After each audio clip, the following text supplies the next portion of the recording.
पखांजूर में अवैध tractor trolley का निर्माण जोरों पर, प्रशासन को लाखों के राजस्व का हो रहा नुकसान। अवैध ट्रैक्टर ट्रॉली निर्माण का गढ़ अब पखांजूर अंचल बना है, जिससे शासन को लाखों का चूना प्रति माह लग रहा है। पखांजूर क्षेत्र के ऐसेबेड़ा, गोंडाहोर, संगम, पेठिया, कापसी और बांदे के गली कस्बों में छोटी सी वेल्डिंग दुकान संचालित का ट्रैक्टर ट्रॉली के निर्माण किया जा रहा है, जिससे प्रशासन व परिवहन विभाग बेखबर है। नतीजा, प्रति माह शासन को लाखों रुपए राजस्व का चूना लग रहा है।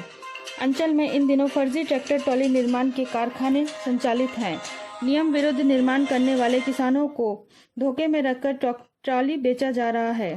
क्षेत्र में जितने लोगों द्वारा फर्जी ट्रॉली बनाकर किसानों को बेच रही है, उनमें लगभग दुकानदारों का परिवहन विभाग में पंजीयन तक नहीं है।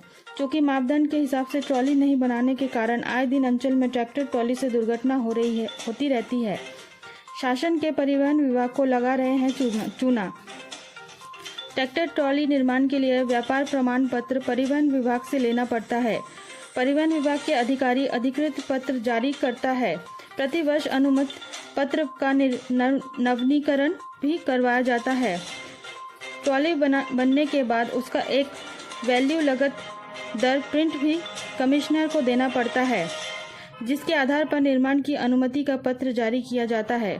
पंजीकृत दुकानदारों को तय मापदंड के हिसाब से ट्रैक्टर ट्रॉली का निर्माण किया जाना होता है, वरना इसके विपरीत मिलने से पंजीकृत का प्रमाण पत्र को रद्द भी किया जा सकता है। मगर परलकोट अंचल में आलम कुछ और ही है। यह कोई मापदंड का हिसाब नहीं है और न ही जिले से अधिकारी उनके निर्माण की जांच करते हैं। नतीजा यह, लोकल दुकानदार गली कस्बों में ट्रैक्टर ट्रॉली का अवैध निर्माण धड़ल्ले से कर रहे हैं।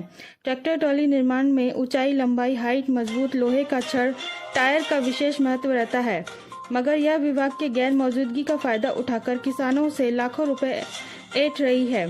ट्रैक्टर ट्रॉली गुणवत्ताहीन बनने के कारण आए दिन दुर्घटना का शिकार आम ग्रामीण होते हैं। ट्रैक्टर ट्रॉली निर्माण के लिए गली कस्बों में दुकान संचालित किए दुकानदारों का कोई ITI या फिटर संबंधी जानकारी व अनुभव नहीं है। अगर परिवहन विभाग अवैध निर्माणों पर जल्द अंकुश नहीं लगा पाया तो अंचल में दुर्घटना व शासन को लाखों करोड़ों का चूना निरंतर लगते रहते हैं। विद्युत विभाग को भी लगाया जा रहा है चूना। दूसरी ओर आलम इस प्रकार से है कि वेल्डिंग दुकानदार अवैध रूप से ट्रॉली निर्माण करने के साथ साथ विद्युत कनेक्शन का भी दुरुपयोग किया जा रहा है। बहुत से गली काशन में वेल्डिंग दुकानों में नियमानुसार विद्युत कनेक्शन 3 फेस मीटर वाला होना चाहिए और साथ ही साथ वह मीटर कनेक्शन व्यावसायिक होना चाहिए, लेकिन यह दुकानदार दबंग रूप से इख्तियार का धड़ल्ले से सिंगल और घरेलू कनेक्शन पर ही वेल्डिंग मशीन से काम कर रहे हैं और शासन के विद्युत विभाग को भी चूना लगा रहे हैं। खाद्य विभाग को भी पहुंचाया जा रहा है नुकसान। इन दुकानों में एक और मामला सामने आ रहा है कि घरेलू गैस सिलेंडर का उपयोग कर गैस वेल्डिंग का भी काम किया जा रहा है, जबकि व्यावसायिक परिसर पर व्यावसायिक सिलेंडर का उपयोग किया जाना चाहिए। अगर ऐसे ही चलता रहा तो अगर भविष्य में किसी प्रकार की सिलेंडर से कुछ भी दुर्घटनाएं होती है तो इस सब की संपूर्ण जवाबदारी किसकी होगी, यह सोचनीय विषय है। मामले में अलग अलग विभाग के अधिकारियों का क्या कहना है? तो वेल्डिंग कमर्शियल कनेक्शन में आता है, व्यावसायिक कनेक्शन। और व्यावसायिक कनेक्शन के लिए अगर 2 तरह के हैं, एक व्यावसायिक और एक औद्योगिक। औद्योगिक के लिए उद्योग विभाग में रजिस्ट्रेशन के बाद ही हम कनेक्शन जारी करते हैं और व्यावसायिक कनेक्शन के लिए कम से कम स्थान का जो व्यावर्तन होना है वो आवश्यक है, डायवर्सन।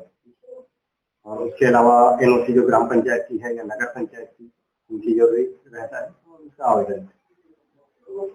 ये जो व्यावसायिक कनेक्शन है और वेल्डिंग मशीन में हम लोगों को जो जानकारी मिली है, आप इसकी पुष्टि करना चाहते हैं कि वेल्डिंग मशीन की जो दुकानें लगाई जाती है इससे 3 फेज कनेक्शन कंपल्सरी होती है। हाँ, बिना 3 फेज नहीं हो सकता, क्योंकि एक वेल्डिंग मशीन 7 किलोवाट 8 किलोवाट का वेल्डिंग मशीन ही रहेगा, तो संभव ही नहीं है।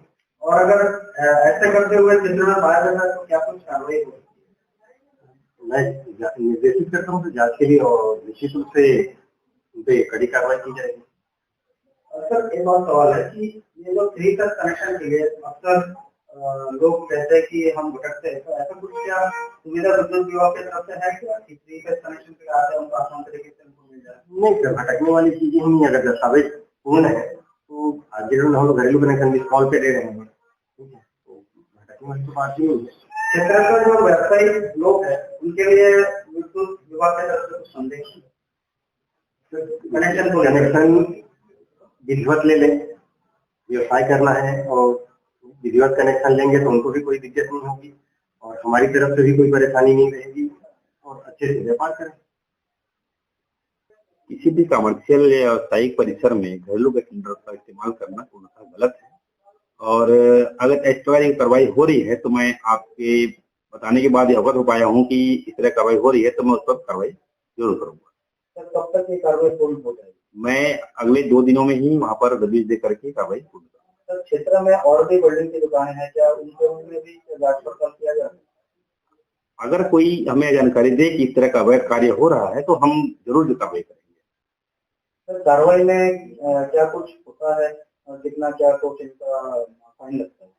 कार्रवाई होती है तब इनके द्वारा जो इस्तेमाल किया जा रहा है गैस सिलेंडर है उसके हिसाब से शासन में की ओर सिलेंडर और रिफिल की जो वर्तमान कीमत है उसको चालान जमा कराया जाता है और उनके ऊपर एसडीएम साहब चाहे तो जुर्माना भी लगा सकते हैं।